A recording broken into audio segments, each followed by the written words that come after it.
Chapters 1785 Bathsheba's Downfall, 1786 A Match Made in Heaven, 1787 Rule Path Great Grandmaster, 1788 Righteous Path S Headache Chapter Start Chapter 1785 बाशीबा का पाटन यिंगवूजी और बाकी सबके चेहरे पर गंभीर भाव द उनकी इंग में एक अजीब सी रोशनी चमक रही थी।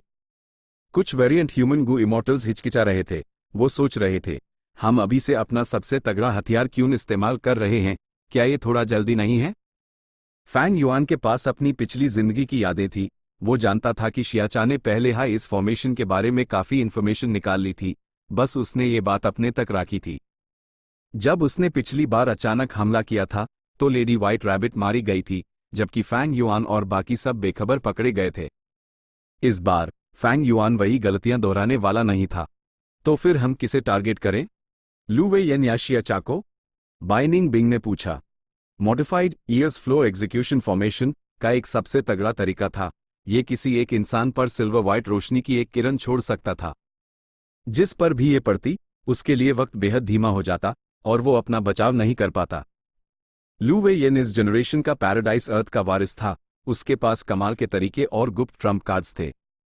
वहीं दूसरी तरफ शियाचा टाइम पाथ की एक बड़ी एक्सपर्ट थी। वो फॉर्मेशन को तोड़ सकती थी। वो ईयर्स फ्लो एग्जीक्यूशन फॉर्मेशन के लिए एक बहुत बड़ा खतरा थी।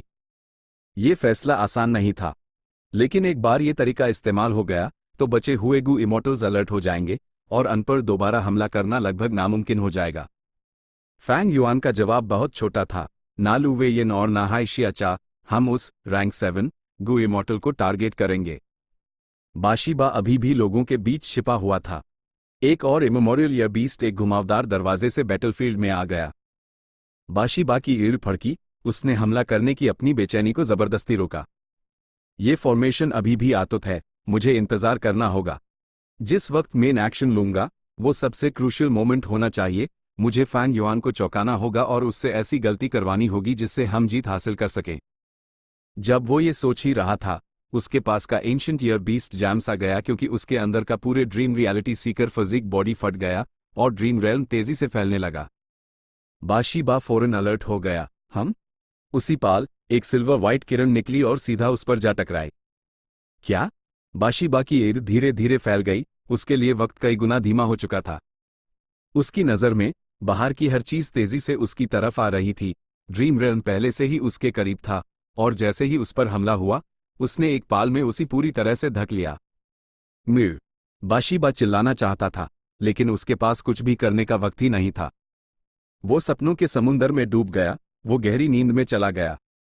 क्या हुआ? अरे, यह तो ड्रीम रेल्म है। लॉर्ड बाशीबा, कमीने! फैंग युआन ने लॉर्ड की पहचान जान ली। सदर्न बॉर्डर के इमॉर्टल्स हिल गए थे। कई लोग चीख पड़े। ये हमला इतना अचानक था कि वो अंदर तक हिल गए थे। यहां एक तीसरा रैंक 8 गू इमॉर्टल भी था।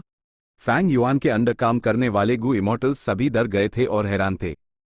आखिरी पाल में बाशीबा ने अपना असली रैंक 8 ऑरा दिखाया, लेकिन इसका कोई फायदा नहीं हुआ। सब कुछ बहुत देर से हुआ। ये देखकर शियाचा को लगा जैसे वो खून के आंसू रो देगी। उन्होंने इतने लंबे समय तक इस ट्रम्प कार्ड को छुपा कर रखा था, लेकिन फैंग युआन ने उसी देख लिया था। बाशीबा तो सही वक्त का इंतजार कर रहा था। उसने अभी तक अपनी असली ताकत का इस्तेमाल भी नहीं किया था, लेकिन फैंग युआन ने उसी इतनी आसानी से निपटा दिया। शियाचा गुस्से से पागल हो गई। वो चीखी और उसके चारों तरफ एक तेज तूफान उठने लगा। खड़क खड़क बिजलियां चमकने लगी और बादल गरजने लगे। ये सारे इल्यूजन्स एक बड़े से पंखे में बदल गए जिसे उसने अपने हाथों में पकड़ रखा था। Immortal killer move, summer fan. पिछली जिंदगी में शियाचा ने इसी मूव का इस्तेमाल करके फैंग युआन को भारी नुकसान पहुंचाया था। ईयर्स फ्लो एग्जीक्यूशन फॉर्मेशन बर्बाद हो गया था। फैंग युआन और बाकी सब जख्मी हो गए थे और लेडी व्हाइट रैबिट मारी गई थी। लेकिन अब मेरा पंखा महसूस करो। शियाचा ने बेरहमी से पंखा घुमाया। हवाएं उठने लगी, उनसे ऊंची आवाजें आ रही थी। बहुत बढ़िया, मैं तुम्हारा ही इंतजार कर रहा था। फैंग युआन चिल्लाया। उसकी ईंग में बिजली जैसी चमक थी। फॉर्मेशन एक्टिवेट हो गया। उससे एक गूंजने की आवाज आई और चांदी जैसी रोशनी ने सारी हवा को अपने अंदर समा लिया। क्या? शियाचा की ईड़ फटी की फटी रह गई। उसी जबरदस्त झटका लगा। जिस ऑफेंसिव किलर मूव पर उसने अपनी सारी उम्मीदें टिका रखी थी, उसका कोई असर ही नहीं हुआ। दोबारा उसने एक बार फिर पंखा घुमाया। हवाएं चली, इतनी ताकतवर कि उन्होंने कई साल के जानवरों को मार डाला, यहां तक कि इमेमोरियल ईयर बीस्ट्स भी टिक नहीं पाए, वो हवा से इधर उधर बिखर गए। लेकिन अगले हाईपैल चांदी जैसी रोशनी दिखाई दी और सारी हवाएं पूरी तरह से रुक गई। शियाचा, उसका चेहरा पीला पड़ गया था, उसके दिल में एक बुरा एहसास भर गया था, वो पागलों की तरह अपना पंखा घुमाने लगी। वुश वुश वुश, एक ऐसी हवा चलने लगी जैसी पहले कभी नहीं चली थी, उसमें बेपनाह ताकत थी। चांदी जैसी रोशनी के नीचे हवा को फौरन निगल लिया गया, पहले की वो दुनिया तबाह करने वाली ताकत एक इल्यूजन लगने लगी। शियाचा ने हैरानी से अपना मुंह खोला, एक सांस लेने के बाद वो चिल्लाई, नामुमकिन। हाँ, ये नामुमकिन ही था। साफ था कि इस सिचुएशन में उसी टारगेट किया जा रहा था, सिर्फ इतना ही नहीं, उसके समर फैन किलर मूव को पूरी तरह से काउंटर कर दिया गया था। ओ भगवान, रहम करो, शियाचा ने अपने दिल में चिल्लाया। उसने समर फैन का इस्तेमाल बहुत कम किया था, तो फैंग युआन इसके बारे में इतना सब कुछ कैसे जानता था कि वो उसी इस तरह से रोक पाया? क्या ये एक सपना था? ये बिल्कुल अलॉजिकल था, लेकिन बिल्कुल यह लॉजिकल हाई था, क्योंकि पिछली जिंदगी में फैंग युआन ने ना सिर्फ समर फैन हासिल किया था, बल्कि उसने यूएसईवाई मॉडिफाई करके शियाचा के वर्जन से भी बेहतर बना लिया था। इसलिए शियाचा का सबसे बड़ा ट्रम्प कार्ड फैंग युआन की नज़रों में बस एक पुराना, घटिया वर्जन था। इस जिंदगी में फैंग युआन ने शियाचा के किलर मूव का ध्यान रखा और ईयर्स फ्लो एग्जीक्यूशन फॉर्मेशन को मॉडिफाई किया, जिससे उसका खतरा अपने सबसे नीचे लेवल पर आ गया। उसने अब तक उसी खुलकर हमला करने इसलिए दिया था क्योंकि वो उसके जरिए ईयर बीस्ट को कमजोर करना चाहता था, और वो इन सदर्न बॉर्डर गू इमोर्टल्स की औकात भी जानना चाहता था। तो सच ये था कि भले हाई शियाचा ने जमकर हमले किए और अच्छे बैटल रिजल्ट्स दिए, फैंग युआन के लिए वो मौजूद 3 रैंक 8 में से सबसे कम खतरनाक गू इमोर्टल थी। शियाचा के इमोशंस तेजी से बदल रहे थे, उसने जल्द ही एक कमजोरी दिखा दी। इस मौके का फायदा उठाते हुए फैंग युआन और बाकी सब ने उस पर सिल्वर व्हाइट किरण का इस्तेमाल किया, उन्होंने उसी भी पकड़ने के लिए एक ड्रीम रेल्म फैला दिया। कुछ ही दूरी पर लू वेयिन ने कड़वी मुस्कान के साथ एक खास किलर मूव इस्तेमाल किया और खुद ही सो गया, जबकि उसके चारों तरफ एक ड्रीम रेल्म फैलने लगा। अचानक से तीनों रैंक 8 ने लड़ना बैंड कर दिया था। बाकी के रैंक 7 गू इमोर्टल्स तो पागल ही हो गए थे। आखिर ये हो क्या गया था? सिचुएशन इतनी जल्दी कैसे पलट गई? वो फैंग युआन के शैतानी पंजों से बच नहीं पाए। चांदी की रोशनी टाई कुजोंग की तरफ गई, उसके बाद लियू हाओ, और फिर यह सीक्वेंस फैंग युआन ने बड़ी मेहनत से और सोच समझ कर बनाया था। सदर्न बॉर्डर के इमोर्टल्स के फॉर्मेशन में घुसने और सभी कॉन्टैक्ट खून के कुछ मिनट्स बाद आसमान में सफेद रोशनी की एक किरण दिखाई दी। सफेद रोशनी एक रैंक 8 गू इमोर्टल में बदल गई। इस आदमी ने सफेद कपड़े पहने हुए थे जिन पर धूल का एक भी दाग नहीं था। उसकी पतली सफेद एड़ी की भौहें उसके चेहरे के बाहरी हिस्सों तक फैली हुई थी। यह हेवनली कोर्ट का रैंक 8 गू इमोर्टल था, जून शेन ग्वांग। वो लाइट पाथ कल्टिवेट करता था।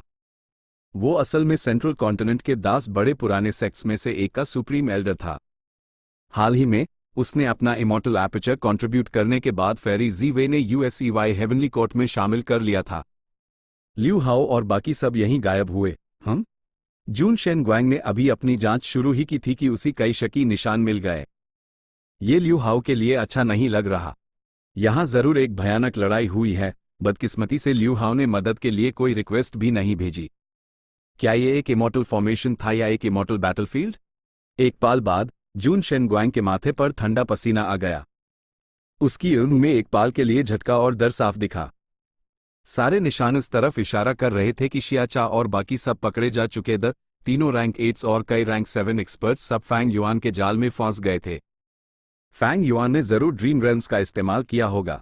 जल्द ही उसकी नज़र बैटलफील्ड में बचे एक लौटे छोटे से ड्रीम रेल्म पर पड़ी, और उसका शक और भी पक्का हो गया। ड्रीम रेल्म्स के इस्तेमाल के अलावा फैंग युआन के दूसरे तरीके, चाहे कितने भी तगड़े क्यों ना हो, ऐसा रिजल्ट नहीं दे सकते। जून शेन ग्वांग को कुछ गड़बड़ लगी। वो तेजी से पीछे हटा और वहां से चला गया। कुछ देर बाद क्लियर जे dripping wind tiny bamboo building, Wu Yong, Chi Kuyu और बाकी सबको लेकर वहां पहुंची। वो सब यही गायब हुए। सदर्न बॉर्डर के गू इमोर्टल्स के चेहरे पर गंभीर भाव थे। जल्दी से जांच करो कि यहां क्या हुआ। मेरा क्लैन अपने पहले सुप्रीम एल्डर तक नहीं पहुंच पा रहा है। शिया क्लैन के गू इमोर्टल्स बेहद परेशान थे। हम लॉर्ड बाशिबा से भी कांटेक्ट नहीं कर पा रहे हैं। बा क्लैन के गू इमोर्टल्स भी बहुत चिंतित थे। इस जिंदगी में शिया क्लैन अकेला नहीं था, उनके साथ वैसा ही दुख झेल रहा बा क्लैन भी था। लगता है यहाँ रिवर ऑफ टाइम की एक ट्रिब्यूटरी थी। यहाँ एक टाइम पाथ इमॉर्टल लेवल का फॉर्मेशन भी था। ग्रुप यहाँ तेजी से आया और फिर एक बहुत भयानक लड़ाई लड़ी। इस ड्रीम रेल्म का क्या माजरा है? किसी ने फैंग युआन के पीछे छोड़े यूएस छोटे से ड्रीम रेल्म को देखा। संभाल कर। सदर्न बॉर्डर के इमॉर्टल्स धीरे धीरे अलग हुए और यूएस छोटे से ड्रीम रेल्म को घेर लिया। यह ड्रीम रेल्म लगातार छोटा हो रहा है। कोई अचानक से चिल्लाया। कुछ देर बाद ड्रीम रेल्म के छोटा होने से कुछ गू वॉर्म्स बाहर गिर पड़े। पिछली जिंदगी की तरह ही इन इन्फॉर्मेशन पाथ गू वॉर्म्स में वो एक्सटॉर्शन लेटर्स द जो फैंग युआन ने सदर्न बॉर्डर के राइचस पाथ को लिखे थे। सदर्न बॉर्डर के इमॉर्टल्स में हंगामा मच गया। ये सरासर झूठ। ये कैसे हो सकता है? हमारी ऑर्गेनाइज्ड टीम को फैंग युआन ने पकड़ लिया। HMPH। ये जरूर एक बहुत बड़ी साजिश है, लेकिन हम अपने क्लैन के गू इमॉर्टल्स से कांटेक्ट क्यों नहीं कर पा रहे हैं? सदर्न बॉर्डर के गू इमॉर्टल्स दुविधा में थे। वो आपस में डिस्कस करने लगे। कुछ देर बाद ड्रीम रेल्म छोटा होता रहा और लू वेयन धीरे धीरे सामने आया। जैसे हाई ड्रीम रेल्म गायब हुआ, लू वेयन धीरे धीरे होश में आया। उसने अपनी आंखें खोली और वू योंग और बाकी सबको देखा। फिर उसने अपने आसपास देखा और बोल पड़ा, ओ नहीं। उसकी मौजूदगी और उसके शब्दों ने इन सदर्न बॉर्डर इमॉर्टल्स की आखिरी उम्मीद भी तोड़ दी। सदर्न बॉर्डर के राइचस पाथ ने कई लोगों को इकट्ठा करके एक्सपर्ट्स की एक फौज बनाई थी, खास तौर पर फैंग युआन का पीछा करके उसी मारने के लिए। लेकिन न सिर्फ वो फैंग युआन को मार नहीं पाए, बल्कि उल्टा फैंग युआन ने उन्हें ही बंदी बना लिया। ओह भगवान, फैंग युआन इतना स्ट्रांग क्यों था? यहाँ अचानक से एक टाइम पाथ फॉर्मेशन कहाँ से आ गया? क्या कोई समझा सकता है कि क्या हुआ था? कुछ भी लॉजिकल नहीं था। जिस हमले के सफल होने की पूरी उम्मीद थी, उसमें शिकारी और शिकार के रोल हाई उलट गए। सदर्न बॉर्डर के इमॉर्टल्स को भारी नुकसान हुआ। सभी आपस में डिस्कस कर रहे थे।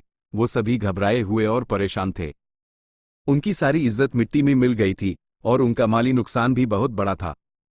अगर फैंग युआन ने अब उनसे फिरौती मांगी तो वो क्या करेंगे? यह southern border immortals Fang Yuan के शरीर के टुकड़े टुकड़े करना चाहते थे, लेकिन ये लांती शैतान पहले ही बहुत दूर भाग चुका था। किसी को नहीं पता था कि वो इस वक्त कहाँ है। Immortal killer move, jade flow pearl. Fang Yuan का शरीर झिलमिलाया और वो 5 रीजनल माउंटेन रंगे में पहुंच गया। फिक्स्ड इमॉर्टल ट्रैवल से सफर करना सच में बहुत आसान था। फैंग युआन को सदर्न बॉर्डर के इमॉर्टल्स के रिएक्शंस की कोई परवाह नहीं थी। उसकी निगाहें टेस्ट थी जब उसने इस पहाड़ी सिलसिले को देखा। उसी वक्त रहते ही असली इनहेरिटेंस हासिल करनी थी। चैप्टर 1786 जोड़ी आसमान से बनकर आई है। रंबो। फैंग युआन आसमान में तैर रहा था, नीचे जमीन की तरफ देखते हुए। पहाड़ों की पूरी विशाल श्रृंखला टूट रही थी। 5 रंग की रोशनियां निकल रही थी, जो कमाल की चमक दे रही थी। लेकिन ये रोशनियां ना तो आपस में मिल रही थी और ना ही एक दूसरे को डिस्टर्ब कर रही थी। उनके अपने अलग रास्ते थे। 5 रीजनल माउंटेन रेंज को बर्बाद करना इतना आसान नहीं है। पिछली लाइफ में वू योंग इसलिए सफल हुआ था क्योंकि उसने कियाओ क्लैन की जमा पूंजी हासिल कर ली थी, जिन्होंने कई सालों तक इस इनहेरिटेंस पर रिसर्च की थी। फैंग युआन ने सोचा, टाओ जू की असली इनहेरिटेंस को सामने लाने के लिए यूएसईवाई पूरी 5 रीजनल माउंटेन रेंज को बर्बाद करना जरूरी था। इसमें हंगामा बहुत बड़ा होता, इसीलिए फैंग युआन ने अब तक इंतजार किया था। पहली बात, उसने अभी अभी जीत हासिल की थी और साउदर्न बॉर्डर के इमॉर्टल्स को पकड़ लिया था। उसकी ताकत तेजी से बढ़ गई थी। दूसरी बात, सदर्न बॉर्डर के इमॉर्टल्स इस वक्त बिखरे हुए द हेवनली कोर्ट का ध्यान भी वहीं था। वो यहां तेजी से काम कर सकता था। 5 रंग की रोशनियां धीरे धीरे फैलने और टूटने लगी। वो तेजी से खत्म हो रही थी और लगातार छोटी हो रही थी। फैंग युआन ने संतुष्टि से सर हिलाया। अगर कोई बिना जानकारी के अर्थ वे को बदलने की कोशिश करता, तो जब तक उनकी किस्मत बेहद अच्छी ना होती, रोशनियां ज्यादातर बनी रहती। सिर्फ एक खास तरीका जो इस अरेंजमेंट को टारगेट करता, वही सफल हो सकता था। अर्थवे को बदलना और 5 रंग की रोशनियों को पूरी तरह से गायब कर देना। कुछ देर बाद 5 रंग की रोशनियां पूरी तरह से गायब हो गई। अचानक एक ताकतवर ऑरा उभार कर सामने आया। 5 रंगों के विशाल स्तंभ आसमान की तरफ उठे। एक ऊंची आवाज पूरी 5 रीजनल माउंटेन रंगे में गूंजी, जूनियर, तुमने बहुत अच्छा काम किया। तुमने 5 रीजनल माउंटेन रेंज को बर्बाद करने का मेरा आखिरी टेस्ट भी पार कर लिया। ए फ्लैट, मेरी 5 रीजनल इनहेरिटेंस तुम्हारी हुई। ठीक से कल्टिवेट करना और तुम भविष्य में पूरी दुनिया में बेखौफ घूम सकते हो। मेरा नाम मत डूबना। 5 रंग के प्रकाश स्तंभों के बीच में एक धुएं जैसा विल एक गू इमॉर्टल के साफ रूप में जम गया। ये वो विल थी जो टाओ जू पीछे छोड़ गया था। फैंग युआन ठंडी मुस्कान के साथ मुस्कुराया। उसने अपना हाथ टाओ जू के विल की तरफ बढ़ाया। टाओ जू का विल फौरन जैम सा गया। उसने एक अदृश्य शक्ति को उसी जकड़ते हुए महसूस किया। अगली हाइपैल उसी इंद्रधनुषी स्तंभ से एक उखाड़े हुए गाजर की तरह खींच लिया गया। वो फैंग युआन की तरफ उड़ा और उसके गले से पकड़ा गया। टाओ जू का विल गुस्से और अपमान से भर गया। उसने फैंग युआन को घूरते हुए कहा, रैंक 7 जूनियर, मेरी बेइज्जती मत करो। मैं अपने जमाने में एक रैंक 8 था। हम फैंग युआन ने जानबूझकर अपने रैंक 8 ऑरा का एक हिस्सा जाहिर किया। उसी महसूस करने के बाद टाओ जू के विल के चेहरे के भाव बदल गए। वो हंसा और उसका एटीट्यूड एकदम पलट गया। उसने एक बराबरी के दर्जे वाले टोन में कहा, तो आप एक रैंक 8 दोस्त हैं। मन हाय मन, वो सोच रहा था, ये नौजवान टैलेंटेड और अच्छे स्वभाव का दिखता है, लेकिन वो इतना क्रूर और दबंगई से काम करता है। वो रैंक 8 है लेकिन रैंक 7 होने का नाटक कर रहा है। जरूर इसकी नियत में कोई खोट है। ये अच्छा इंसान नहीं है। फैंग युआन मुस्कुराया। मैं इस जनरेशन का डेमन हूं, ओल्ड मैन टाओ जू। मैं तुम्हारी असली इनहेरिटेंस लेने आया हूं। ये कहते हुए उसकी आस्तीनें लहराई और उसने वो किलर मूव छोड़ दिया जो उसने पहले से तैयार कर रखा था। जमीन कांप उठी और गु वॉर्म्स तेजी से 5 रंग के प्रकाश स्तंभों से बाहर निकले। वो सब फैंग युआन के इमॉर्टल एपर्चर में समा गए। उनके बीच माइल इमॉर्टल गु भी शामिल थे। उसके बाद 5 रंग के प्रकाश स्तंभ फीके पड़ गए। अब वो इनको चुभने वाले नहीं रहे। टाओ जू का विल हैक बक्का रह गया। फैंग युआन के विजडम पाथ तरीके से उसके मन की बातें जान लेना कोई अजीब बात नहीं थी। हैरान करने वाली बात यह थी कि फैंग युआन उसकी मर्जी के बिना पूरी असली इनहेरिटेंस ले सकता था। उसके बॉडी के सारे अरेंजमेंट्स उसके सामने बेकार साबित हुए। सर, आखिर आप हैं कौन? टाओ जू के विल का एटीट्यूड फिर से बदल गया। वो फैंग युआन की तरफ क्यूरियोसिटी और सावधानी से देखने लगा। फैंग युआन के अभी के काम ने टाओ जू की अपनी काबिलियत को भी पार कर दिया था। उसने न सिर्फ टाओ जू के अरेंजमेंट्स को समझ लिया था, बल्कि उनसे बिल्कुल सही तरीके से निपट भी लिया था। फैंग युआन ने एक ठंडी नजर से देखा। टाओ जू के विल को लगा जैसे वो पूरी तरह से खाली हो गया है। नहीं, उसी लगा जैसे उसका पूरा शरीर दूसरे के लिए पारदर्शी हो गया है। उसके पास कोई राज नहीं बचा था। फैंग युआन मुस्कुराया, ओल्ड मैन टाओ जू। हाँ, मैं यही हूं। टाओ जू के विल को फैंग युआन की मुस्कान से बेहद डर लग रहा था। उसने अकड़ दिखाने की हिम्मत नहीं की। तुम्हारी असली इनहेरिटेंस काफी इंटरेस्टिंग है। जब मैं दुनिया पर राज करूंगा और हेवनली कोर्ट पर हमला करूंगा, तो ये बहुत काम आएगी। तुम्हें इनाम देने के लिए मैं तुम्हें अपने ग्रोटो हेवन में एक नया वारिस ढूंढने दूंगा। मैं तुम्हारे विल को नाश नहीं करूंगा, मैं तुम्हें फिर से भर दूंगा और तुम्हें लंबी उम्र जीने दूंगा। फैंग युआन ने कहा। टाओ जू का विल इस वक्त फैंग युआन के रहमो करम पर था। वो एक कठपुतली जैसा था जो हिल नहीं सकता था। उसी अंदर से बेहद दुख हो रहा था। उस जमाने में जब उसके में बॉडी ने 5 रीजनल वॉल्स के रहस्यों पर रिसर्च की थी, उसने अपनी जिंदगी के आखिरी दिनों में एक ब्रेक थ्रू किया था। उसने एक हैरान करने वाली उपलब्धि हासिल की थी। लेकिन उसके में बॉडी की उम्र पूरी हो चुकी थी। उसके पास मशहूर होने का वक्त नहीं था। वो सिर्फ इनहेरिटेंस छोड़कर एक वारिस का इंतजार कर सकता था। ये एक बहुत बड़ा पछतावा था। इसलिए टाओ जू के मो बॉडी ने इस असली इनहेरिटेंस को ऐसे सेट किया था कि 5 रीजनल माउंटेन रंगे में एक बड़ा हंगामा हो। वो इस विरासत को पाने के लिए एक सही चेले को चुनने और परखने की कोशिश करेगा। जब उसका चेला दुनिया में मशहूर होगा, तो उसी भी शोहरत और इज्जत मिलेगी, जिससे मरने से पहले का उसका पछतावा दूर हो जाएगा। लेकिन नतीजा क्या निकला? फैंग युआन आया और सब कुछ बिगाड़ दिया। उसने न सिर्फ 5 रीजनल माउंटेन रेंज को बर्बाद किया, बल्कि उसने सारे टेस्ट छोड़कर सीधा आखिर में पहुंच गया। यहां तक कि विल को भी पकड़ लिया और जबरदस्ती असली इनहेरिटेंस ले ली। उसमें जरा भी तहजीब नहीं थी। वो एकदम दबंग था। टाओ जू के विल को गहरा दुख महसूस हुआ। ये वो नहीं था जो उसके में बॉडी ने सोचा था। लेकिन उसके पास क्या चारा था? वो सिर्फ एक विल था। अगर मैं गलत नहीं हूं, तो मेरा में बॉडी भी इस इंसान का मुकाबला नहीं कर सकता। जैसा उसने कहा, वो असल में हेवनली कोर्ट पर हमला करना चाहता है, बिना काफी ताकत और कॉन्फिडेंस के। वो ऐसा क्यों कहेगा? ऐसा सोचते हुए टाओ जू के विल ने एक आह भरी और फैंग युआन से कहा, भूल जाओ, यही किस्मत है। मुझे इससे फर्क नहीं पड़ता कि तुम अच्छे हो या बुरे। असली इनहेरिटेंस तुम्हारे हाथों में है।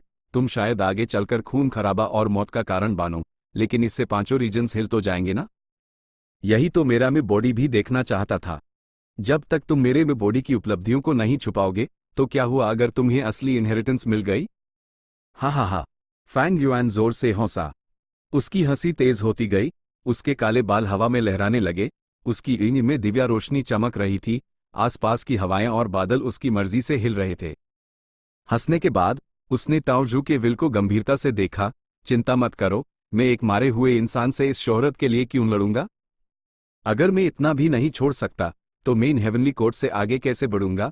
मैं वेनरेबल्स की पीढ़ियों से आगे कैसे निकलूंगा और अपने अनंत जीवन के परम लक्ष्य का पीछा कैसे करूंगा? ताओ जू के विल ने अपनी एंडी फैला दी, सोचते हुए, ये आदमी बड़ी बड़ी बातें करता है। वो हेवनली कोर्ट को हराना और वेनरेबल्स से आगे निकलना चाहता है। क्या वो पागल है या बेवकूफ? ओह नहीं, वो मेरे विचार पढ़ सकता है। फैंग युआन फिर से हंसा। अगर मुझमें इतना सा भी एम्बिशन नहीं है तो इंसान होने का क्या फायदा? हार जाना ठीक है, बस कुछ बार और कोशिश करो। भले हाई में आखिर में अपने लक्ष्य हासिल ना कर पाऊं तो क्या हुआ? ताओ जू का विल जैम सा गया। वो हैरानी से फैंग युआन को देखता रहा। उसने देखा कि फैंग युआन ने एक गहरी सांस ली और दूर उफाक की तरफ देखा।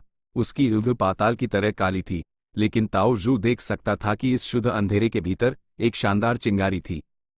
अचानक उसके दिमाग में यादें ताज़ा हो गई। अनगिनत लोगों के सवाल और नफरत। 5 रीजनल वॉल्स पर रिसर्च। उसमें रिसर्च करने जैसा क्या है? वो कितना अहंकारी है? ये सवाल तो वक्त की शुरुआत से है। किस बेसिस पर ये ताओ जू सोचता है कि वो इसे सुलझा सकता है? सिर्फ एक रैंक 6 इमॉर्टल, और वो भी एक अकेला कल्टिवेटर। वो कितना साधारण है। सदर्न बॉर्डर के राइचस पाथ का दबाव। ताओ जू, इस पर रिसर्च करना बैंड कर दो। उसी चेतावनी देने वाले का कल्टिवेशन लेवल बहुत ऊंचा था, उसका चेहरा बर्फ जैसा ठंडा था। क्यों? मैंने तुम्हें परेशान नहीं किया, ताओ जू ने गुस्से में जवाब दिया। तुम्हें समझ नहीं आता? सदर्न बॉर्डर के राइचस पाथ के गु इमॉर्टल ने यूएसईवाई गहरी नजर से देखा। उसका टोन बहुत ठंडा था। 5 रीजनल वॉल्स का असली मतलब क्या है? अभी सेंट्रल कॉन्टिनेंट सबसे मजबूत है जबकि बाकी 4 रीजन्स कमजोर हैं। अगर तुम्हारी रिसर्च सच में सफल हो गई तो इससे दुनिया में एक बड़ा हंगामा होगा। 5 रीजन्स में जंग छिड़ जाएगी। ये एक आफत होगी इस दुनिया के सभी जीवित प्राणियों के लिए। हम तुम्हारी ये रिसर्च की उपलब्धियां तुमसे ले रहे हैं। नहीं, बम, अंधे बेवकूफ, अगर वो ना होती तो क्या तुम अभी तक जिंदा होते? सदर्न बॉर्डर के राइचस पाथ के गु इमॉर्टल ने यूएसईवाई एक ठंडी नजर से देखा और चला गया। अपनी प्रेमिका से जुदाई। ताओ जू, हम एक नहीं हो सकते, चलो इसे यहीं खत्म करते हैं। ताओ जू दुख से भर गया। हाँ, मैं बस एक अकेला इमॉर्टल हूं, जबकि तुम याओ क्लैन के पहले सुप्रीम एल्डर की लाडली बेटी हो। नहीं, वो समस्या नहीं है। तुम्हें समझ नहीं आता? ताओ जू, तुम हो वजह। तुम हर दिन रीजनल वॉल्स के रहस्य पर रिसर्च करते हो। तुम मेरे साथ कितना वक्त बिताते हो? ये सवाल खुद से पूछो, क्या तुम्हें सच में मेरी परवाह है? तुम अपनी रिसर्च से मुझसे ज्यादा प्यार करते हो। महिला इमोर्टल सिसक रही थी। ताओ जू के पास कोई शब्द नहीं थे। महिला इमोर्टल ने अपने आंसू पोंछे और गहरी सांस ली, आंसू भरी उंगली से ताओ जू को देखते हुए। ये आखिरी बार है जब मैं तुमसे पूछ रही हूं, तुम्हें मैं चाहिए या तुम्हारी रिसर्च? ताओ जू ने अपना सर झुका लिया। उसके चेहरे पर एक हिचकिचाहट भरा भाव था जो अनिश्चितता से भरा हुआ था। महिला इमोर्टल पास आई। मेरे साथ रहो, याओ क्लैन में शादी कर लो, हम साथ रहेंगे और हमारे अपने बच्चे होंगे। रीजनल वॉल्स के बारे में मत सोचो, हम तुम्हें सारे रिसोर्सेज देंगे जो तुम्हें चाहिए। मेरे पिता के होते हुए तुम्हें किसी भी आफत या मुसीबत से डरने की जरूरत नहीं है, डार्लिंग। महिला इमोर्टल ने प्यार से कहा। ताओ जू का दिल कांप उठा। उसने उसकी तरफ देखा। महिला इमोर्टल की आंख में एक उम्मीद भरी नजर थी। उसने एक कदम पीछे लिया जैसे उसी एक अदृश्य शक्ति ने धक्का दिया हो। मैन। उसने अपनी मुट्ठियां भींच ली। उसने अपनी थूक निगली। वो कुछ कहना चाहता था लेकिन कोई शब्द बाहर नहीं आए। वो महिला इमोर्टल से झूठ नहीं बोलना चाहता था। वो खुद से झूठ नहीं बोलना चाहता था। महिला इमोर्टल ने उसकी तरफ देखा और उसका खूबसूरत चेहरा और भी पीला पड़ता गया। आखिरकार उसकी आंखों में उम्मीद खत्म हो गई। वो हल्का सा मुस्कुराई, पीछे मुड़ी। जैसे ही क्रिस्टल जैसे आंसू गिरे, वो एक बादल पर उड़ गई। कुछ ही समय बाद खबर आई कि याओ क्लैन एक दूसरे राइचस पाथ फोर्स के साथ अलायंस मैरिज कर रहा है। दुल्हन वही महिला इमोर्टल थी। वो ताओ जू है? क्या वो बेवकूफ है? 5 रीजन्स के बेमतलब के रहस्य पर रिसर्च करने के लिए उसने वो शादी छोड़ दी। वो एक पागल है। मैंने उसी अक्सर अपनी रिसर्च के लिए रीजनल वॉल्स की तरफ जाते देखा है। वो अक्सर जख्मी और बुरी हालत में होता है। महिला इमोर्टल की शादी की रात टाओजू एक अंधेरी और छोटी सी गुफा में अकेले बैठा रहा। वो अपने सामने मॉर्टल फॉर्मेशन को हैरानी से देख रहा था। ये छोटा सा फॉर्मेशन सिर्फ रैंक 2 लेवल का था, लेकिन यह अब तक उसकी पूरी जिंदगी की रिसर्च की कमाई थी। वो फॉर्मेशन को देखते हुए उस खूबसूरत महिला इमोर्टल की परछाई के बारे में सोच रहा था। उसकी मुस्कान चांद की तरह हैरान करने वाली और खूबसूरत थी। वो खुद पर हंसा, उसकी खुरदुरी आवाज छोटी सी गुफा में गूंजी। वो बहते आंसुओं के साथ अपने सामने के फॉर्मेशन पर रिसर्च करता रहा। उसकी सारी मेहनत बेकार नहीं गई। उसकी जिद्दी प्रकृति उसके खून बहते दिल की मिट्टी में गहरी डाल गई थी। आखिरकार उसने फल दिया। याओ क्लैन का पहला सुप्रीम एल्डर उसके पास आया। खुद एक रैंक 8 होने के नाते टाओजू ने यूएससीवाई सीधे देखा। याओ क्लैन के पहले सुप्रीम एल्डर ने टाओजू को शांति से देखा, लेकिन उसकी एनी में दया का भाव था। मैंने सुना है कि तुम्हारी रिसर्च में हाल ही में कुछ प्रगति हुई है। मैं किस्मत वाला था, टाओजू ने ताना मारा। तुम यहां मेरी रिसर्च की कमाई छीनने आए हो? बूढ़े आदमी ने अपना सर हिलाया। तुम अभी अभी रैंक 8 बने हो। मैं नौजवानों और कमजोरों पर जुल्म नहीं करना चाहता। टाओजू का ताना और भी ठंडा हो गया। तुम्हारे शब्द एक भोले भाले नए आदमी को धोखा दे सकते हैं, लेकिन मुझ पर ये ट्राई कर रहे हो? टाओजू ने अपना सर हिलाया। उसके चेहरे पर नफरत साफ दिख रही थी। याओ क्लैन का पहला सुप्रीम एल्डर लापरवाही से मुस्कुराया। मैं मानता हूं। उसने आह भरते हुए सर हिलाया। मैंने तुम्हें कम आंका था, ये सोचना कि तुम रैंक 8 तक पहुंच सकते हो। अगर मुझे ये पता होता तो मैं तुम्हारी और मेरी बेटी के रिश्ते में चोरी छुपे रुकावट नहीं डालता। मैं तुम्हें पालता पोसता और तुम दोनों को एक साथ लाने के लिए हर तरीका आजमाता। भले ही तुम इस चीज के पीछे पागल हो, भले ही तुम मेरी बेटी को खुशी ना दे सको, मैं अपने क्लैन के फायदे के लिए फिर भी ये करता। टाओजू का एक्सप्रेशन बदल गया। इस महिला इमोर्टल के बारे में सोचकर जिसे वो प्यार करता था, उसकी निगाहें अंधेरी हो गई। लेकिन याओ क्लैन के पहले सुप्रीम एल्डर ने एक गंभीर एक्सप्रेशन के साथ जोड़ा। मैं तुम्हें 5 रीजनल वॉल्स के रहस्यों पर कोई भी रिसर्च नहीं करने दूंगा। टाओजू की एक ठंडी रोशनी से चमक उठी। उसने पहले जैसा अपना ठंडा रवैया वापस पा लिया। HMPH, वही बहाना कि 5 रीजन्स के बीच अफरा तफरी और जंग हो जाएगी जिससे दुनिया में खून खराबा होगा। क्या तुमने इस बारे में सोचा है? एक बार हमने 5 रीजनल वॉल्स का रहस्य सुलझा लिया तो हम दुनिया में समृद्धि और उम्मीद ला सकते हैं। 5 रीजनल वॉल्स सभी 5 रीजन्स के बीच बातचीत में सबसे बड़ी रुकावट हैं। अगर वो गायब हो गए तो गु इमॉर्टल्स ज्यादा आजादी से और बिना रुकावट के घूम सकेंगे। हम एक दूसरे के साथ अपने कल्टीवेशन का ज्ञान बांट सकेंगे। लेकिन जंग की संभावना शांति से कहीं ज्यादा है ना? याओ क्लैन के बूढ़े आदमी ने टाओजू को बीच में टोका। टाओजू चुप था, उसने कोई जवाब नहीं दिया। 5 रीजन्स में बहुत ज्यादा अंतर सिर्फ जमीन और संस्कृति में ही नहीं, उनके संसाधनों का बंटवारा और जनसंख्या घनत्व भी अलग अलग था। वहां एम्बिशियस लोगों की भी कोई कमी नहीं थी।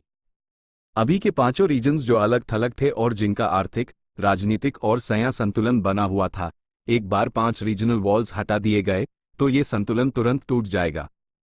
तो तुम यहां मुझे रुकने की सलाह देने आए हो? एक पल बाद टाओजू ने चुप्पी तोड़ी। उसने नफरत से ठिठुली की। तुम जानते हो कि यह नामुमकिन है। याओ क्लैन के बूढ़े आदमी ने गंभीरता से कहा। मुझे ये मानना होगा। एक रैंक 8 अस्तित्व को मारना बहुत जोखिम भरा है। सदर्न बॉर्डर के राइचस पाथ के लिए इस पर फैसला लेना मुश्किल है। जब तक कोई और रास्ता ना हो, हम मरने मारने की लड़ाई नहीं चुनेंगे। इसलिए हम यहां तुम्हें एक राज बताने आए हैं। मैं उम्मीद करता हूं कि तुम इसे जानने के बाद एक राज ही रखोगे। मैं तुम्हारी बात क्यों सुनूं? टाओजू हंसा। याओ क्लैन का बूढ़ा आदमी भी हंसा। क्योंकि ये राज 5 रीजनल वॉल से जुदा है। क्या तुम जानना नहीं चाहते? टाओजू हिल गया। उसने अपने दिल में एक बेचैनी महसूस की, लेकिन उसने जल्दी से उसी दबा दिया। याओ क्लैन के बूढ़े आदमी की ईंट में दया का भाव अब और भी गहरा हो गया था। ये राज तुम्हारे लिए बहुत क्रूर है, लेकिन इस सिचुएशन में मुझे तुम्हें बताना ही होगा। भविष्य में 5 रीजन्स के अर्थ वेन्स एक हो जाएंगे और रीजनल वॉल्स अपने आप ही गायब हो जाएंगे। क्या? टाओजू गहरे सदमे में चिल्लाया। ये याओ क्लैन के पहले सुप्रीम एल्डर द्वारा दिया गया एक घातक वार था। इस राज ने टाओजू की पूरी जिंदगी के लक्ष्य को बेकार कर दिया। 5 रीजनल वॉल्स भविष्य में गायब हो जाएंगे तो फिर टाओजू की रिसर्च का क्या मतलब था? उसने इतनी मेहनत और कोशिश की, उसने सारे जानलेवा जोखिम उठाए और यहां तक कि अपनी प्रेमिका को भी छोड़ दिया। उसने जो भी कुर्बानियां दी, क्या वो सब उसके लिए सिर्फ एक क्रूर मजाक थी? ये नामुमकिन है। तुमने मुझसे झूठ बोला। टाओजू की आवाज ऊंची थी, लेकिन उसके टोन में घबराहट थी। ये एक पैराडाइज अर्थ की असली इनहेरिटेंस है जो हमारे याओ क्लैन को मिली है, सबूत पहले से ही तुम्हारे पास है। भले ही तुम मुझ पर विश्वास ना करो, क्या तुम पैराडाइज अर्थ इमॉर्टल वेनरेबल के शब्दों पर भी विश्वास नहीं करते? याओ क्लैन के पहले सुप्रीम एल्डर ने यह कहा और मुस्कुराया।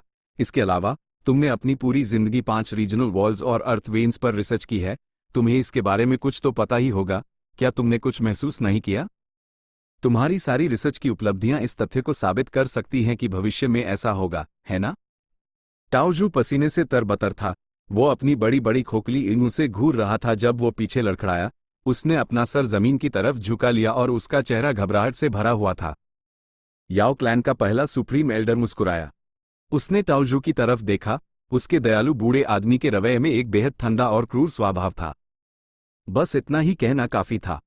याओ क्लैन का बूढ़ा आदमी जाने के लिए मुड़ा। जाने से पहले उसने अपने आखिरी शब्द कहे, 5 रीजनल वॉल्स के बारे में रिसर्च मत करो, वो भविष्य में अपने आप गायब हो जाएंगे, तुम्हारी रिसर्च बेमतलब है। हाँ, अगर तुम 5 रीजनल वॉल्स के रहते हुए सफल हो जाते हो, तो मुझे यकीन है कि जिस पाल तुम सफलता हासिल करोगे, वही पाल होगा जब सदर्न बॉर्डर का राइचस पाथ और हमारे सारे रैंक 8 मिलकर तुम्हारा सफाया कर देंगे। बस इतना ही कहना था मुझे, टाओजू, खुद सोच लो। टाओजू वहीं पर हैरान खड़ा रहा, वो हिला तक नहीं, उसके चेहरे पर हार साफ लिखी हुई थी। ये एक सपने जैसा था।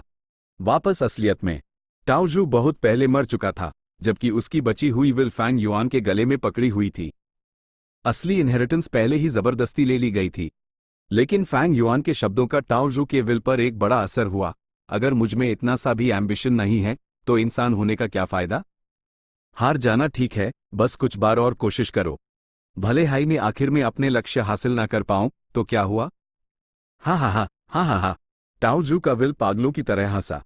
सालों बाद उसका में बॉडी याओ क्लैन के पहले सुप्रीम एल्डर द्वारा दिए गए झटके से उबर चुका था। उसी भी ऐसी ही अनुभूति हुई थी।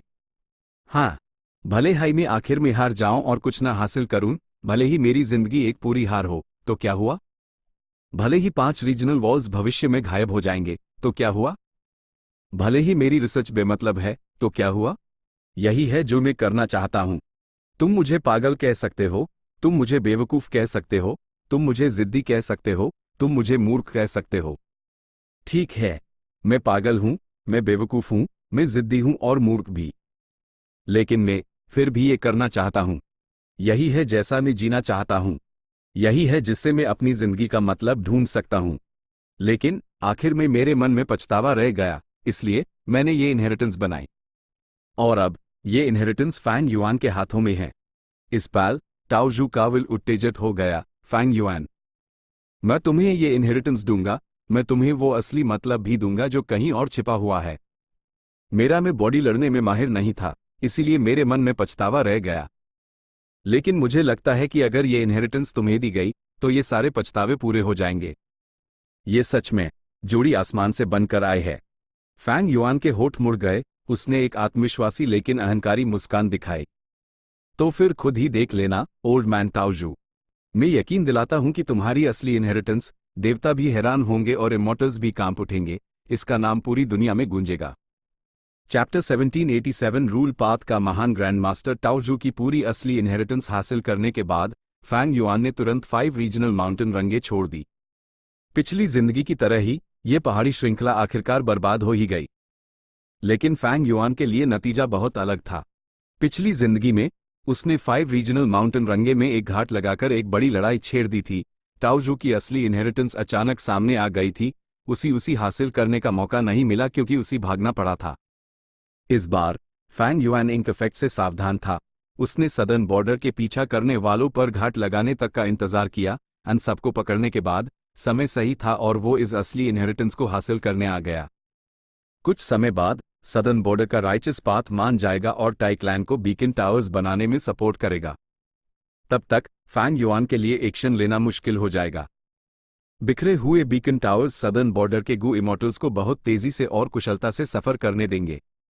अपनी पिछली जिंदगी की आखिरी लड़ाई के दौरान फैंग युआन ने वू योंग और चीकुयु से टाओजू की असली इनहेरिटेंस के बारे में महत्वपूर्ण जानकारी हासिल की थी। उसने उनके साथ एक सुपर इमॉर्टल फॉर्मेशन भी बनाया था, इसलिए वो इसके बारे में बहुत कुछ जानता था। पहले से किए गए सारे अनुमानों के साथ वो इसे जबरदस्ती लेने के लिए तैयार था। टाओ जू की असली इनहेरिटेंस। फैंग युआन ने अपने दिल में गहरी सांस ली। इस इनहेरिटेंस के अंदर के तरीके उसके लिए बहुत उपयोगी था, वो उसी बहुत मदद करेंगे। भले हाई टाओ जू सिर्फ एक रैंक 8 था, इस असली इनहेरिटेंस का महत्व कुछ वेनरेबल असली इनहेरिटेंसेस से भी ज्यादा था। उसकी पिछली जिंदगी इसका सबसे बड़ा सबूत थी। फैंग युआन ने टाओ जू के तरीकों का इस्तेमाल 99 कंसेक्यूटिव अनसीसिंग फॉर्मेशन से निपटने के लिए किया था। इसने चेन यी और बाकी सबको बड़ी परेशानियां दी थी, वो बड़ी प्रगति के साथ आगे बढ़ पाए थे। टाओ जू के तरीके killer move heroes among people से भी निपट सकते थे। हीरोज अमंग पीपल के एम्प्लीफिकेशन के कारण हेवनली कोर्ट और सेंट्रल कॉन्टिनेंट के गू इमोर्टल्स की लड़ाई की शक्ति में एक बड़ा उछाल आया था। लेकिन जब तक वो 5 रंग के धुएं के अंदर इन गू इमोर्टल्स को जितना ज्यादा नुकसान होता, वो उतने ही मजबूत होते। ये एक रहस्यमयी मूव था जिसका एक अद्भुत प्रभाव था। फैंग युआन को इसके लिए थम्स अप देना पड़ा, ये उसकी सारी तारीफ के लायक था। 99 कंसेक्यूटिव अनसीसिंग फॉर्मेशन और हीरोज अमंग पीपल वेनरेबल तरीके लेकिन ताओ जू की असली इनहेरिटेंस असल में उन्हीं काउंटर कर सकती थी। इसने कई गू इमोर्टल्स के मुंह खुले छोड़ दिए थे, वो गहरे सदमे में थे। इस बार भले high main heroes among people को तोड़ने का कोई तरीका ना ढूंढ पाऊं, मैं उसी काउंटर करने के लिए 5 रंग के धुएं का इस्तेमाल कर सकता हूं। सेंट्रल कॉन्टिनेंट के लोगों के लिए मुश्किल हो जाएगी। लेकिन इस असली इनहेरिटेंस के तरीके बहुत लचीले नहीं हैं। इस्तेमाल करने पर एक इमॉर्टल फॉर्मेशन बनाना पड़ेगा। भले हाई मैं यह तरीका जानता हूं, मुझे एक स्थिर इमॉर्टल फॉर्मेशन नहीं चाहिए, मुझे इस बुनियाद पर इसे मॉडिफाई करना होगा। फैंग युआन ने सोचा जब उसने टाओ जू की असली इनहेरिटेंस को देखा। जैसा उसने उम्मीद की थी, जो फॉर्मेशन उसने सदर्न बॉर्डर और नॉर्दर्न प्लेन्स के गू इमॉर्टल्स के साथ बनाया था, वही टाओ जू की असली इनहेरिटेंस का सार था। इस असली इनहेरिटेंस में टाओ जू ने फॉर्मेशन का नाम रखा था 5 रीजनल लिमिट फॉर्मेशन। और अच्छी खबर यह थी कि इस फॉर्मेशन के अलावा एक और इमोर्टल किलर मूव था, जिसका महत्व इस 5 रीजनल लिमिट फॉर्मेशन के बराबर था। इस मूव को 5 रिस्ट्रिक्शन प्रोफाउंड लाइट की के नाम से जाना जाता था। एक बार एक्टिवेट होने पर यह 5 रंगों से बनी लाइट की छोड़ सकता था। लाइट की का प्रभाव रीजनल वॉल्स जैसा ही था। इसके अंदर 5 रीजन्स के गू इमोर्टल्स को नुकसान का सामना करना पड़ता। उनका मूव जितना मजबूत होता, नुकसान उतना ही ज्यादा होता। हाँ, क्योंकि फैंग युआन एक खास अस्तित्व था, वो इस लाइट की के अंदर बंधा हुआ नहीं था। 5 regional limit formation, 5 restriction profound light ची, ये टाओ जू की असली इनहेरिटेंस का सार थे। इसके अलावा 2 इमॉर्टल गू बचे हुए थे। यह इमॉर्टल गू रूल पाथ गू वॉर्म्स दी एक रैंक 8 रीजन था, दूसरा रैंक 7 लिमिट था। रैंक 8 रीजन गू साफ तौर पर ताओ जू का वाइटल गू था, वो उसके साथ रैंक 8 तक बढ़ा था। टाओ जू का इमॉर्टल एपर्चर बचाया नहीं गया था। असली इनहेरिटेंस के अनुसार टाओ जू इस समय बहुत गरीब था, उसके ज्यादातर संसाधन रिसर्च में इस्तेमाल हो गए थे, उसके इमॉर्टल एपर्चर में शायद ही कुछ था। और सबसे महत्वपूर्ण बात, मरने से पहले उसने अपना इमॉर्टल एपर्चर सदर्न बॉर्डर के राइचस पाथ को छोड़ दिया था ताकि वो अपनी असली इनहेरिटेंस को छुपा सके। फैंग युआन ने असली इनहेरिटेंस को देखा और उसी और गहरी भावनाएं महसूस हुई। यह टाओ जू एक अजीब प्रतिभा था। उसने अपनी पूरी जिंदगी का समय और मेहनत रिसर्च पर खर्च कर दी। उसने इतनी सारी मानव शक्ति और संसाधन निवेश किए। असली इनहेरिटेंस के कंटेंट में उसने अपने अनगिनत प्रयोगों के बारे में लिखा था। उसने इन सभी प्रयासों में हर बार अपनी जान जोखिम में डाली थी। रैंक 8 बनने के बाद भी वो अक्सर उसकी गहराई को अनुभव करने के लिए रीजनल वॉल में जाता था। ये कुछ ऐसा नहीं था जो आम लोग कर सकते थे। इसलिए उसका इमॉर्टल एपर्चर बहुत गरीब था। वो मुश्किल से अपने इमॉर्टल गू को खाना खिला पाता था। वो विकसित नहीं हो सकता था क्योंकि यूएसईवाई रैंक 8 गू इमॉर्टल के रूप में रीजनल वॉल के अंदर लगातार नुकसान का सामना करना पड़ता था। ए फ्लैट आगे, मुझे अपने इमॉर्टल एपर्चर को मैनेज करना होगा और इन 2 इमॉर्टल गू को खिलाने की क्षमता हासिल करनी होगी। फिर फैंग युआन एक कठिन समस्या का सामना कर रहा था। क्या यूएसईवाई 5 रीजनल लिमिट फॉर्मेशन चुनना चाहिए या 5 रिस्ट्रिक्शन प्रोफाउंड लाइट ची? दोनों में रीजन और लिमिट कोर के रूप में इस्तेमाल होते थे और उनके साथ बड़ी संख्या में सहायक मॉर्टल गू थे। अगर उसने एक फॉर्मेशन बनाया तो वो 5 रिस्ट्रिक्शन प्रोफाउंड लाइट की का इस्तेमाल नहीं कर सकता था। इसी तरह अगर उसने 5 रिस्ट्रिक्शन प्रोफाउंड लाइट ची चुना तो उसके पास लड़ाई में 5 रीजनल लिमिट फॉर्मेशन सेटअप करने के लिए काफी समय नहीं होगा। एक फॉर्मेशन बनाने में बड़े नुकसान था क्योंकि एक स्थिर फॉर्मेशन को एक अर्थवे की शक्ति की जरूरत थी। टाओ जू की असली इनहेरिटेंस में साफ लिखा था 5 रीजनल लिमिट फॉर्मेशन को न सिर्फ जमीन पर सेटअप करना था बल्कि उसी एक अर्थवे से जुदा होना था। इसलिए पिछली जिंदगी में चीकुयू ने अर्थवेन इमॉर्टल गू जोड़े थे, लेकिन अभी अर्थवेन इमॉर्टल गू अभी तक सामने नहीं आया था। एक बार फॉर्मेशन बन गया तो वो बहुत उपयोगी नहीं होगा, क्योंकि फैंग युआन उसी महत्वपूर्ण समय पर बाहर नहीं निकाल पाएगा। जब तक वो इस फॉर्मेशन को घूमने के लिए फॉर्मेशन फ्लैग गू या फॉर्मेशन स्पिरिट का इस्तेमाल ना करे, लेकिन उसके लिए उससे बहुत सारे मॉडिफिकेशन और अनुमान करने पड़ेंगे, और नतीजे अनजान थे। 5 रिस्ट्रिक्शन प्रोफाउंड लाइट की चुनना ज्यादा सुविधाजनक और मजबूत था, लेकिन ये एक फॉर्मेशन जितना लंबा नहीं टिक सकता था। इसके अलावा इसकी भी कमजोरी थी। हर बार जब ये मूव इस्तेमाल किया जाता, गू इमॉर्टल को अपने इमॉर्टल एपर्चर में बड़ी मात्रा में अर्थ की खर्च करनी पड़ती। खर्चा बहुत बड़ा था, यहां तक कि फैंग युआन भी इसे देखकर लाजवाब हो गया। लेकिन 5 रिस्ट्रिक्शन प्रोफाउंड लाइट की के नुकसान को हाल करने का एक तरीका है।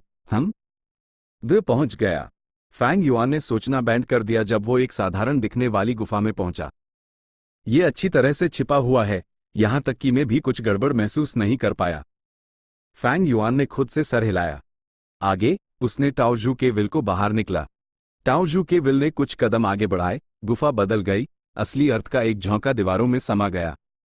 टाओजू के विल ने यह असली अर्थ फैंग युआन को सौंप दिया। फैंग युआन ने पहले इसकी जांच की, इसमें कोई समस्या ना पाने के बाद उसने इसे बिना किसी हिचकिचाहट के अब्जॉर्ब कर लिया। एक पाल बाद वो रूल पाथ में एक महान ग्रैंड मास्टर बन गया। यह टाओजू का असली अर्थ किसी ऐसे व्यक्ति को जिसके पास रूल पथ में कोई बुनियाद ना हो, उसी तुरंत एक महान ग्रैंड मास्टर बना सकता था। हाँ, फैंग युआन की अपनी बुनियाद थी, वो एक रूल पाथ ग्रैंड मास्टर था।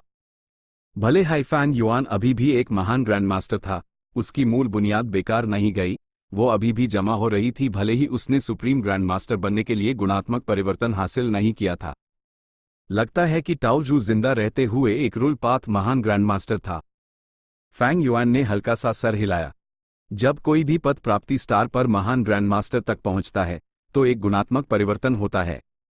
रैंक 8 गू इमॉर्टल्स सबसे बेहतरीन में से बेहतरीन थे। ची क्लैन का चीकुयू एक फॉर्मेशन पाथ महान ग्रैंड मास्टर था जो इमॉर्टल फॉर्मेशंस बनाने के लिए प्राकृतिक डाओ मार्क्स का इस्तेमाल कर सकता था। ब्लेजिंग हेवन डीमनेस एक फायर पाथ महान ग्रैंड मास्टर थी। उस समय जब उसने फैंग युआन के लिए एक जाल बिछाया था, वो इमॉर्टल मटेरियल्स में उसी महसूस नहीं कर पाया था, चाहे कुछ भी हो। स्पेक्ट्रल सोल डेमन वेनरेबल सभी पाथ्स का एक महान ग्रैंड मास्टर था, ये दिखाता है कि वो कितना शक्तिशाली था। कई रैंक 8 गू इमॉर्टल्स की जीवन भर की उपलब्धि स्पेक्ट्रल सोल डेमन वेनरेबल का सिर्फ एक पहलू होगी। अगर फैंग युआन ने यूएस समय स्थिति नहीं पलटी होती, तो spectral soul demon venerable heavenly court में घुस जाता, शैडो सेक्ट पूरी दुनिया को नियंत्रित करता। रही बात कि टाओजू ने रिस्ट्रिक्शन पाथ कल्टिवेट किया, लेकिन रूल पथ का असली अर्थ क्यों छोड़ा? क्योंकि रिस्ट्रिक्शन पाथ रूल पाथ का एक उपशाखा था, ये एक छोटा पथ था जो पूरी तरह से अलग नहीं हुआ था। ये विजडम पाथ से निकले इमोशन पथ जैसा था, ये पथ दूसरों को प्रभावित करने के लिए चर्म और इमोशन का इस्तेमाल करने में माहिर था। सच तो यह है कि रूल पाथ से कई छोटे पथ निकले थे, इस मामले में ये सच में बिना किसी सवाल के नंबर 1 पाथ था। ज्यादा मशहूर आले रिस्ट्रिक्शन पाथ और फैंटम पाथ थे। फैंटम पाथ रूल पाथ से निकला था, ये इल्यूजन्स और फैंटम्स पर केंद्रित था, सच और झूठ के बीच, ये अभी तक रूल पथ से पूरी तरह अलग नहीं हुआ था। फैंग युआन के पास कुछ रूल पाथ इमॉर्टल गूदर, वो प्रिकॉशन, बिग फाइट और दूसरे थे। रूल पाथ की विशेषताएं इससे आसानी से देखी जा सकती थी।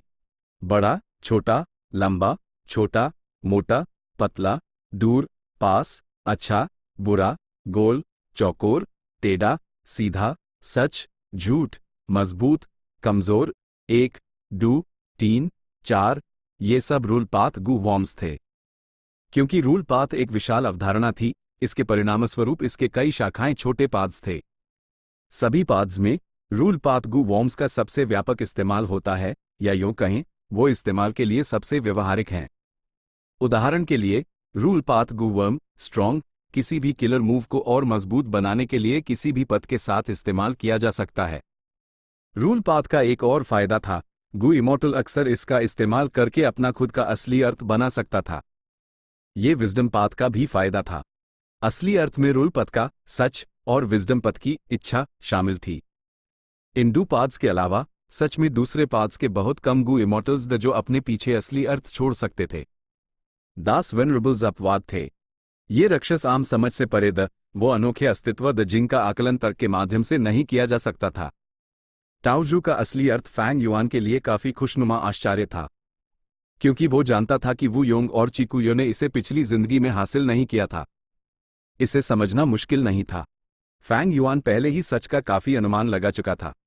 टाओजू को जिंदा रहते हुए सदर्न बॉर्डर के राइचस पाथ ने दबाया था। मरने से पहले उसने अपना इमॉर्टल एपर्चर राइचस पाथ का ध्यान भटकाने के लिए दे दिया, जबकि उसने अपनी असली इनहेरिटेंस सेटअप की और अपने असली अर्थ को कहीं और छुपा दिया। सदर्न बॉर्डर के राइचस पाथ ने टाओजू का इमॉर्टल एपर्चर हासिल किया। उन्होंने सोचा कि उसकी रिसर्च का कोई नतीजा नहीं निकला, क्योंकि वो 5 रीजनल माउंटेन रंगे के पार नहीं देख सकते थे। वो टाओजू की असली इनहेरिटेंस को नहीं खोज सकते थे। भले हाई टाओजू की असली इनहेरिटेंस आखिरी बार सदर्न बॉर्डर के राइचस पाथ के हाथों में आ गई थी, टाओजू का असली अर्थ उनसे छिपा हुआ था। टाओजू का असली अर्थ अभी के फैंग युआन के लिए बहुत उपयोगी था। ये बिल्कुल सही समय पर आया था, क्योंकि उसने अभी अभी बाशीबा को पकड़ा था। इस रूल पाथ रैंक 8 गु इमॉर्टल का ग्रोटो हेवन फैंग युआन के मूल रूल पाथ प्राप्ति स्टार के साथ जोड़ा नहीं जा सकता था। मेन चिकुयो के साथ कुछ ट्रांजैक्शंस करना चाहता था ताकि कुछ रूल पाथ ड्रीम रेल्म्स मिल सके और अपना प्राप्ति स्टार बढ़ा सकूं। ये सोचना कि ऐसा होगा, मुझे अब और इंतजार करने की जरूरत नहीं है, मैं बहुत सारी मेहनत बचा सकता हूं। चैप्टर 1788 राइचस पाथ का सर दर्द वू क्लैन का हेडक्वार्टर्स। एक कमरे में रोशनी धीमी थी। वू योंग का चेहरा राख जैसा हो गया था जब वो एक बेजान मूर्ति की तरह बैठा था। उसके हाथ में इंफॉर्मेशन पाथ गु वर्म अभी भी थोड़ा गर्म था, क्योंकि उसने अभी अभी उसी एक्टिवेट किया था। सदर्न बॉर्डर के राइचस पाथ फोर्सेस के बीच पहले एक गर्मा गर्म हायर अप्स की कॉन्फ्रेंस हुई थी।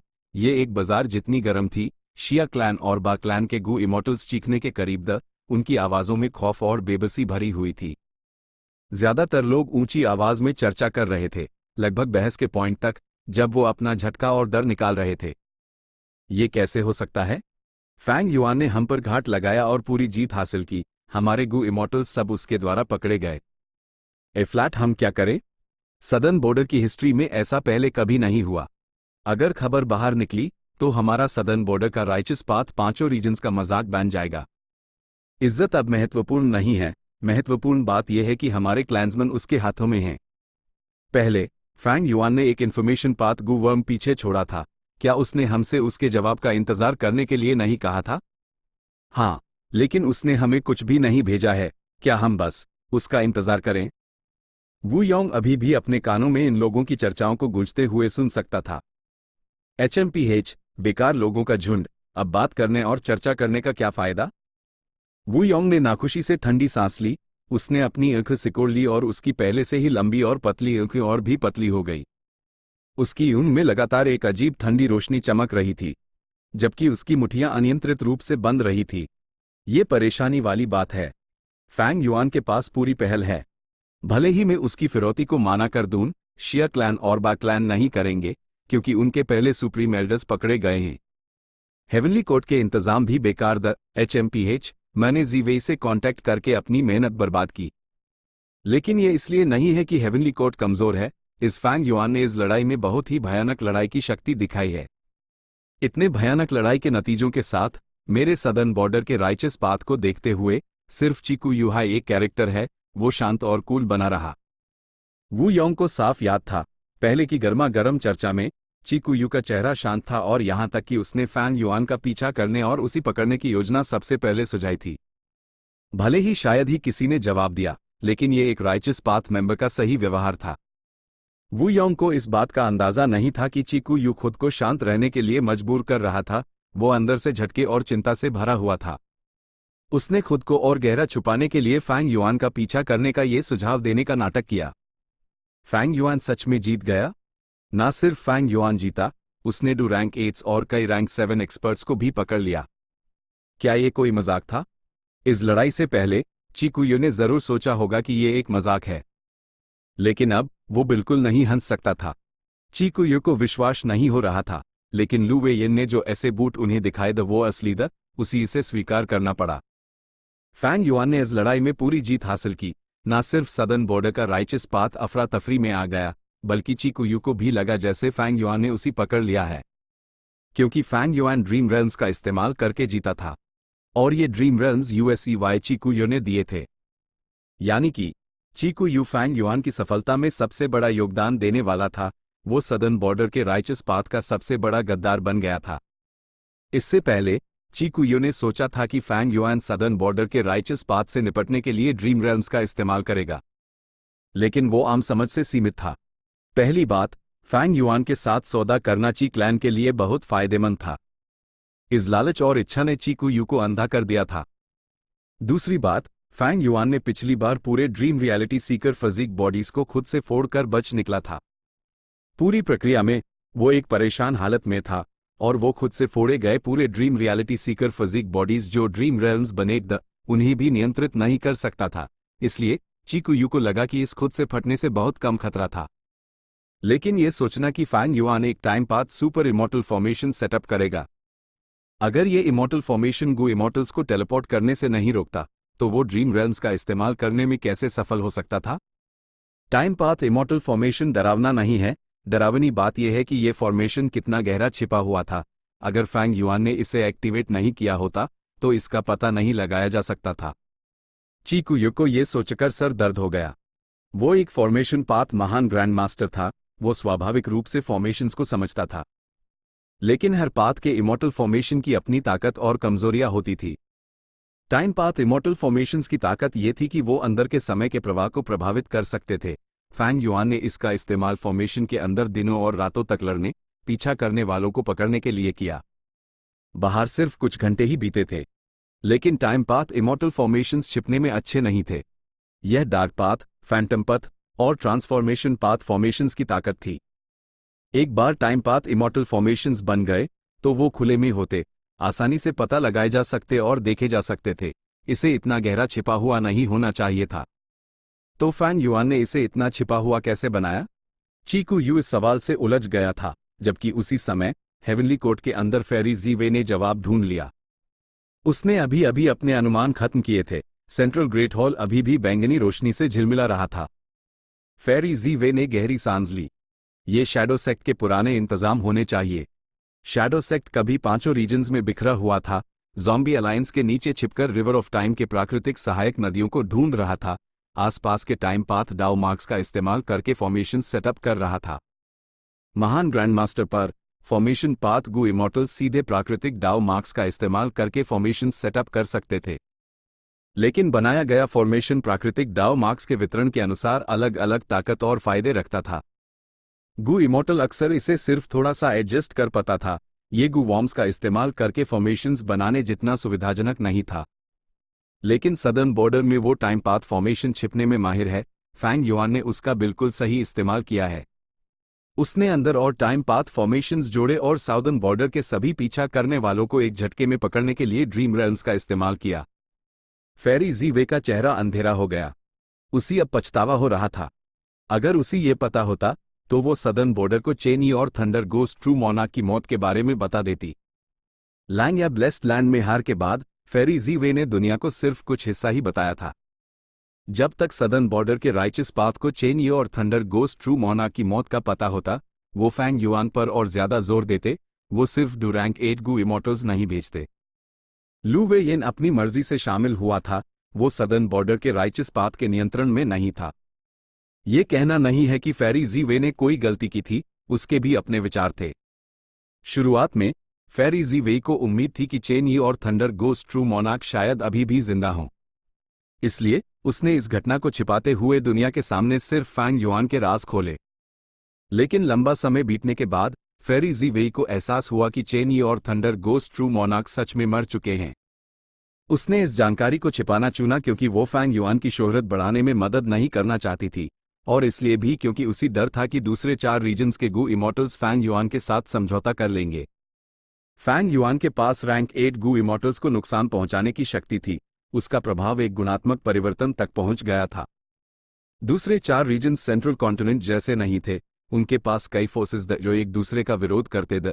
वो फोर्सेस एकजुट नहीं थे और फैंग युआन द्वारा आसानी से अपंग किए जा सकते थे। उनके लिए गुप्त रूप से एक समझौता करना और सौदा करना आसान था। फेरी जी वे बिल्कुल गलत नहीं थी। वेस्टर्न डेजर्ट का टांग क्लैन और साउदर्न बॉर्डर का ची क्लैन यही कर रहे थे। फेरी जी वे ने इस तथ्य को छिपाया ताकि ये सुनिश्चित हो सके कि चारों रीजन्स अभी भी फैंग युआन के प्रति विरोधी रहेंगे। परिणाम चाहे कुछ भी हो, दोनों पक्षों को कुछ खर्च करना पड़ेगा, उनमें से किसी को भी कोई नुकसान हेवनली कोर्ट को कुल मिलाकर फायदा पहुंचाएगा।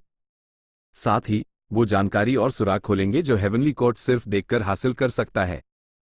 जब समय सही होगा, हेवनली कोर्ट फैंग युआन के सही स्थान का अनुमान लगाएगा और इस दानव का सफाया करने के लिए कार्रवाई करेगा। फेरी जी वे ने एक अच्छी योजना बनाई। वो भविष्य की तरफ देख रही थी और पांचों रीजन्स के अव्यवस्थित युद्ध के लिए तैयारियां कर रही थी। लेकिन स्थिति उसकी उम्मीदों से बहुत परे थी। फैंग युआन ने असल में पूरी जीत हासिल की। उसने सभी सदर्न बॉर्डर इमॉर्टल्स को पकड़ लिया। भले हाई फैंग युआन का रैंक 7 कल्टिवेशन लेवल है, पिछली बार उसने लंग या ब्लेस्ड लैंड की बुनियाद का इस्तेमाल किया था, और इस बार वो शैडो सेक्ट के बचे हुए इंतजामों का इस्तेमाल कर रहा है। नतीजा यह है कि उसने एक तरफा जीत हासिल की। हमारे इंतजाम को तो असर करने का वक्त ही नहीं मिला। फेरी जी वे ने अपने दांत पीसे। फैंग युआन बहुत ही धोखेबाज और चालाक था। उससे निपटना लगातार मुश्किल होता जा रहा था। फेरी जी वे को एक बेबसी का एहसास होने लगा। फैंग युआन का सिर्फ रैंक 7 कल्टिवेशन लेवल था, लेकिन वो उसका कुछ नहीं कर सकती थी। एक कारण यह था कि उसने बहुत सारे पाथ्स कल्टिवेट किए थे। उदाहरण के लिए विजडम पाथ। फैंग युआन की विजडम पाथ में गहरी प्राप्ति थी। भले हाई फेरी जी वे अब अपनी पूरी शक्ति से अनुमान लगाए, वो उसका स्थान नहीं पता कर सकती थी। उसी बहुत सारे और सुराग चाहिए थे।